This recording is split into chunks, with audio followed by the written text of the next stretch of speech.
Solo. I'm Han Solo. Is that a song? It is a song, and it's actually a parody of another song. And I don't know this. I don't know the original song. it's not important. So, okay. as you can tell, Wowie viewers, we are missing our wonderful female presence from the girly talks.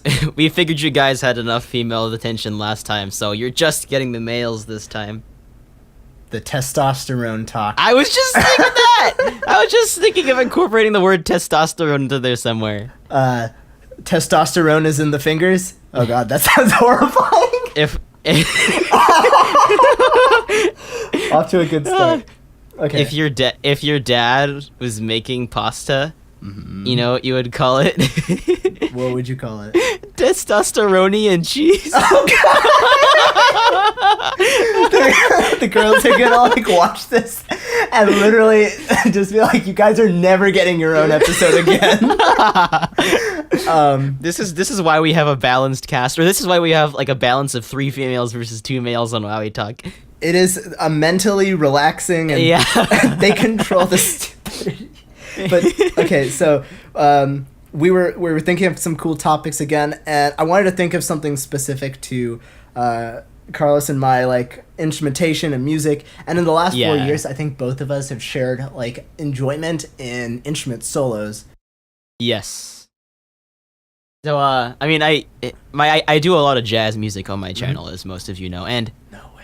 like you yeah, and you really couldn't have jazz music without solos. Like soloing is probably one of the most important aspects of defining a song in the jazz genre. Like almost every jazz record you listen to, or not even just a record, like any song you listen to will have some sort of solo in it. And a lot of pop songs do too. Like I think it's a tradition that normally started in jazz music with like call and response sort of things. Then it expanded to like people taking choruses over forms, and it's bled into other genres as well. Right. I'm actually curious though, classical music, because my knowledge of classical music is fairly limited, but besides solo performances, which of course like really embodies like a lot of the genre, like you learn piano, you're learning a lot of piano solos, and you know, you have people like Paganini, who are just like ripping out what I would almost consider like the dawn of overtly like technical chances to shine solos. Yeah. But obviously like jazz is one of the most like explosive ways where just like, because it's very impulsive sort of music in that kind of way. You're always playing like in jazz band, for those of you in like middle school, high school and stuff, you're playing pieces that were played in 1920, 30, 40, but every performance is different when you have the solos. I think that's my favorite part about jazz solos. Yeah. I was wondering if when you were talking about classical music, if you were going to go towards like the equivalent of solos in classical music, because like first there's not much improvisation in classical music per se, but as you said, there's lots of like solo performances.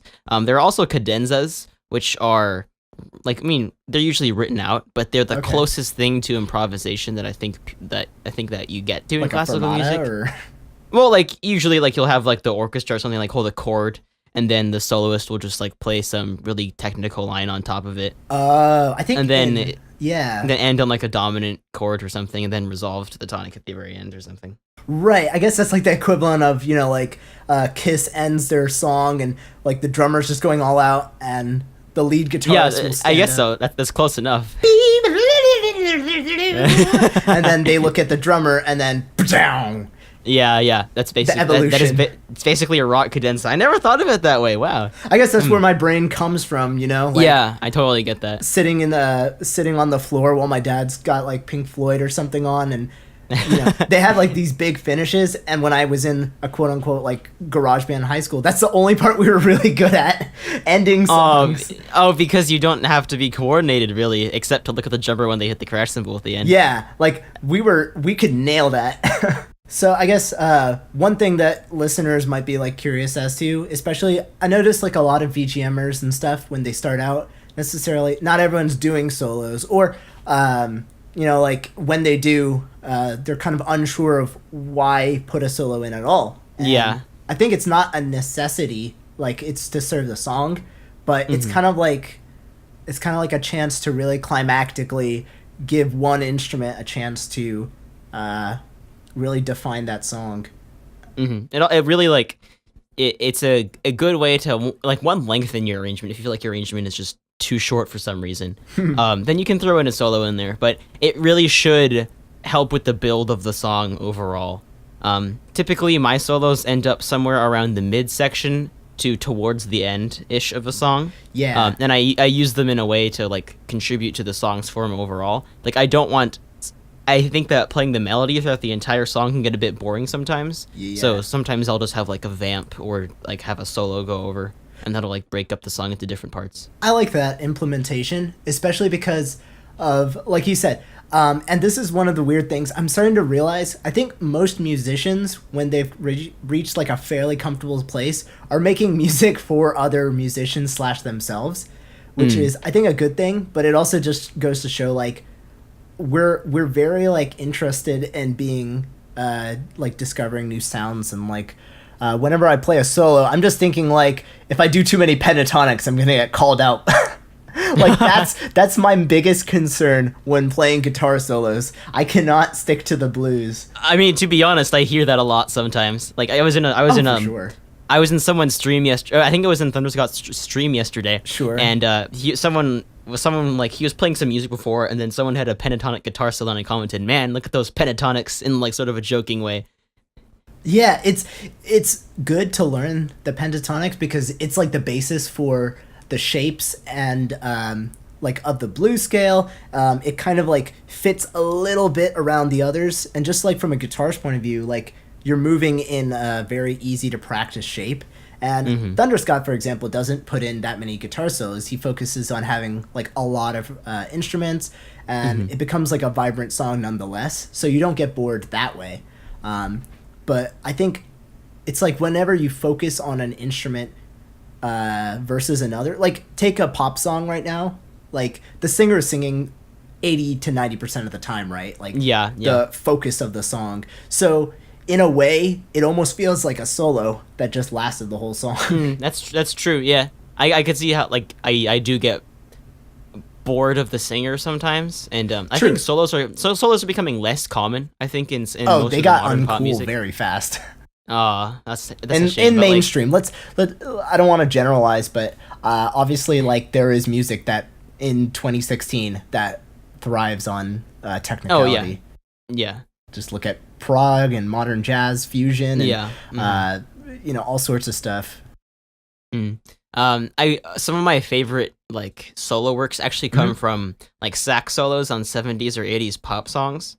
Because I usually they'll go through like an intro, verse 1, chorus, verse 2, chorus, and then after that chorus they'll repeat the chorus with the same chords, but they'll have like a saxophone play over it or something. Oh, I love that. It's pretty common, and like that's like the perfect timing to put in something, because it's a decent bit into the piece, and like you're looking for something else, and the saxophone usually just like enters and plays something that like really shifts up the piece and makes it like a lot cooler to listen to. Right. Like obviously like classic rock people like me know like Pink Floyd's Money has a saxophone solo that I believe is in 7/4 during the main part. Really? I had a while ago a couple of friends of mine just said like, or I guess not friends, people I know were in a band that said, "Hey, you play saxophone, can you play the solo on Pink Floyd's Money for us?"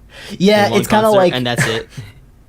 I don't want to call it the Wonderwall of sax solos, but it is kind of like one of the few things every classic rocker person would know. Versus, I guess I should learn that solo then. I mean, it's a great song, obviously, from what I consider be one of the best albums written, especially for that genre. But I actually think "Shine on You, Crazy Diamond," which is like the 13 minute epic they wrote, has some even better improvisational saxophone solo at the end.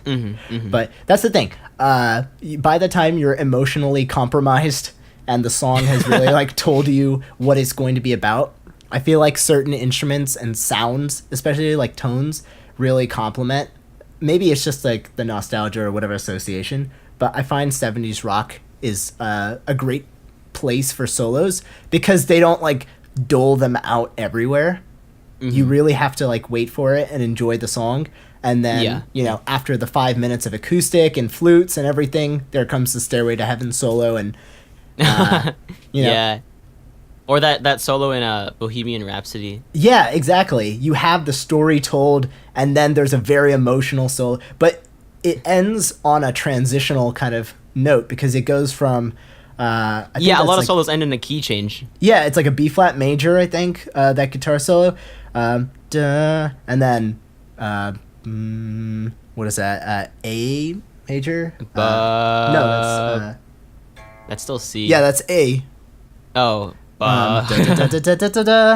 So yeah, there is a function to those solos as well, and I like those a lot too, especially because like us VGMers, like we kind of got really into medleys, or at least I did, with Family Jewel 7X and even Toxic X Eternity, making like these very large medleys that inspired me to like try to create my own and work in these transitions.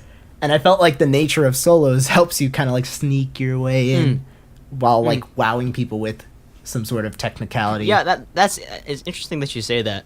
I don't do medleys myself very much. One, because I think they're a lot more time consuming to do, especially if you have a lot of like source material that you have to learn. Oh yeah. But also I like to develop my ideas on one specific song rather than just jumping around to a bunch of them. And granted, there is a way you can do that with a medley, but you just have to but most songs don't change that much. The the changes in the arrangement really come from one, shifting texture and shifting like the dynamics and stuff, but also shifting songs can really change the style of the arrangement. And so at least when I arrange medleys, I feel like that solos don't really have as much of a place. Although it can be hard to fit in, but I mean, I can think of 3 medleys that you've done on the top of my head, and Conker's Bad Fur Day medley on Operation 1UP Plug. That's true. That too. That one fit in quite a few solos from quite a few different people. But it's also just long. Yeah, it also does feel like long, and the effort the return on investment, so to speak, with medleys is low as YouTubers, let alone. But I feel like this musical fulfillment with them, that just like it conflicts me, I actually haven't gotten to work on for my 6K special. I got like 100 votes in and ended up going for a Yoshi's Island medley. And okay. I feel like cool. the ultimate thing with medleys is like it's a mini album. Like an EP is a mini album. Yeah. But so you can tell a story. It's very possible to do so. You just have to. It's more. It's also okay. It involves picking the songs. Like you have to be strategic about that as well. I think that's like one of the biggest things I want to have learned from, like going from Glover 64 medley, where I'm just like, okay, what are these songs? Let's just put them in order of how they come in the story. Which I do always end up doing that. Even that's not bad. I mean, like it adheres to like a tale that people already know. Right. And with like the Star Wars medleys I've done, I really wanted to follow suit. But the other thing is, yes, you go and tell a story, but I feel like the bad part about medleys, especially, trying to incorporate solos and so on, is if you're not coming back to one like thing, when someone thinks about your medley, I don't know what like color they think of or like what theme it is. Rose Star Wars medley has to be this, and that's why I tried putting the it's more of a variety of colors that changes throughout the arrangement, right? And if you fit in a solo into a medley, I feel like putting it at the end almost is the best way to fit it all in without making it 10 minutes. And I'm trying to transition back to solos here, but my phone thinks I'm running right now. 2 miles. What? I have an app that is supposed to activity stopped. What the hell? Activity completed. I have an app that is supposed to. We're leaving this in. We're not taking this out. Oh no, that's fine. This seconds. What the hell? Distance. I go. Wow, we run. Okay.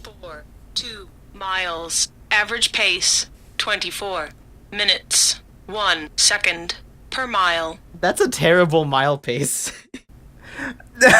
What the crap? Also, a side note, we posted on Twitter what we were going to do for a topic for our like third Bro Talk episode if we get to that. And I just wanted to shout out to Adrosaurus. That Guy Fieri is a wonderful volcanic man. And that's all I have to say. Volcanic man. Have you seen his hair? Yeah, Krakatoa. Krakatoa.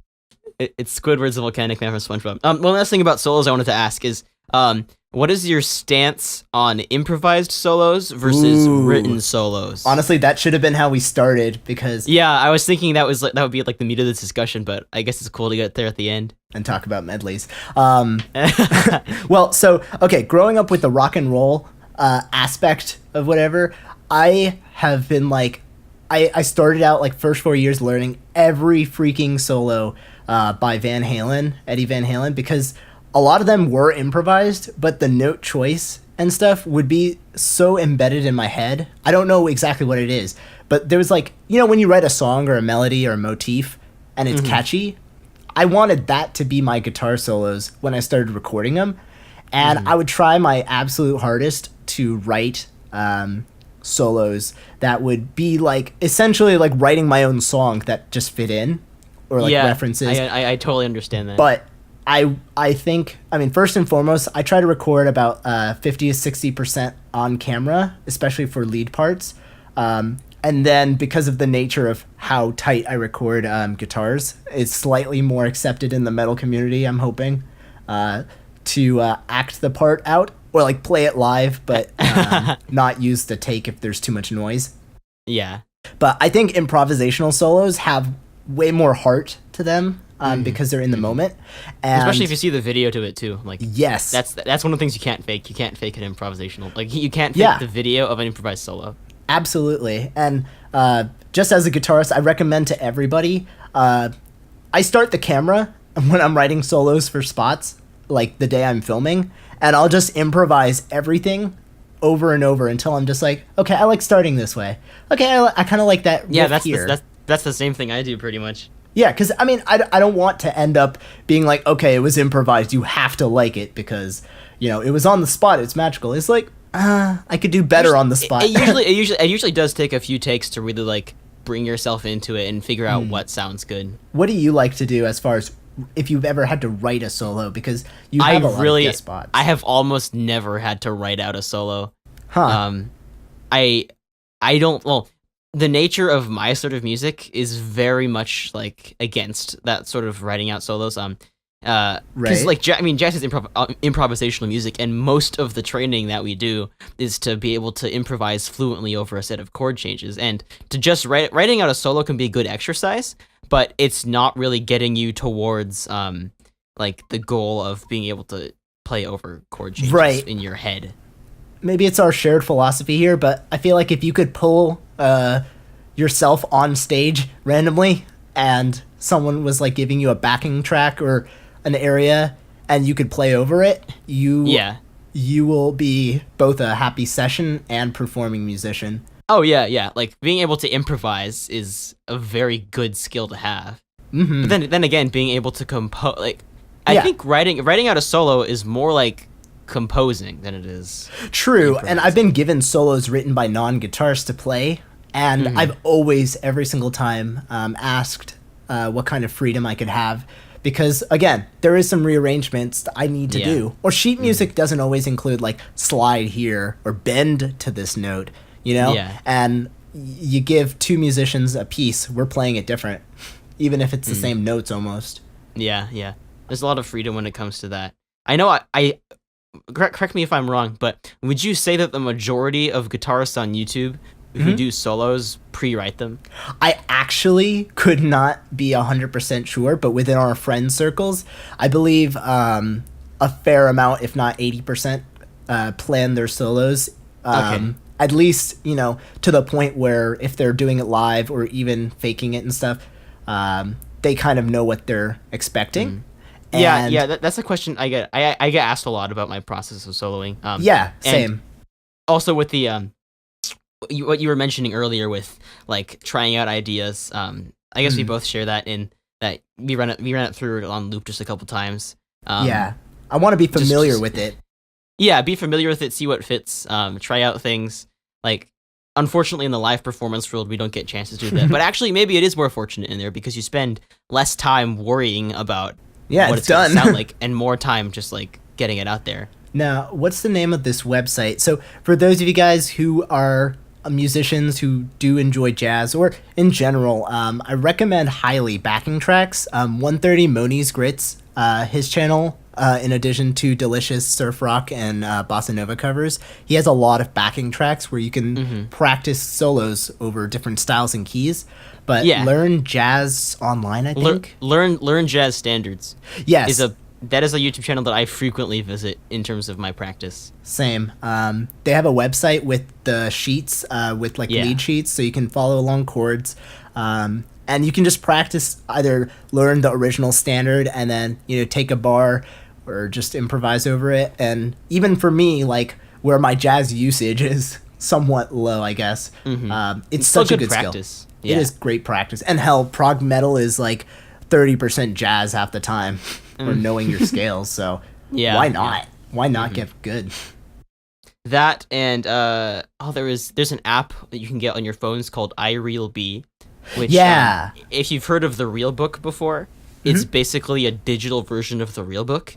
It has chord charts to a bunch of songs, and what you can do is you can change the style of the song, and like it'll generate like a bass line drum part and like backing chords to go along with it. And you can even enter some of your own songs. Like I've entered VGM tunes into there before to practice them. It's really cool. That's very cool. Yeah. But yeah, it's like band in a box. I think there's a lot of fun in soloing.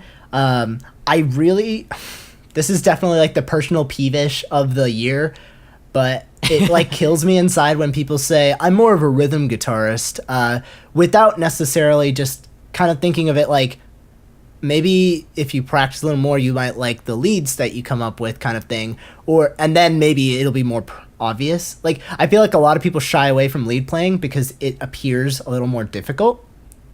But I would say rightfully it is more difficult. It can be. In the world of metal, there are ridiculous riffs I could never play, and at that point, it's just like lead, rhythm, whatever. You're kind of playing the guitar at that point, and I feel like you shouldn't shy away too much. And in the 1990s, especially, like I feel like playing technical solos or breaking barriers got uncool.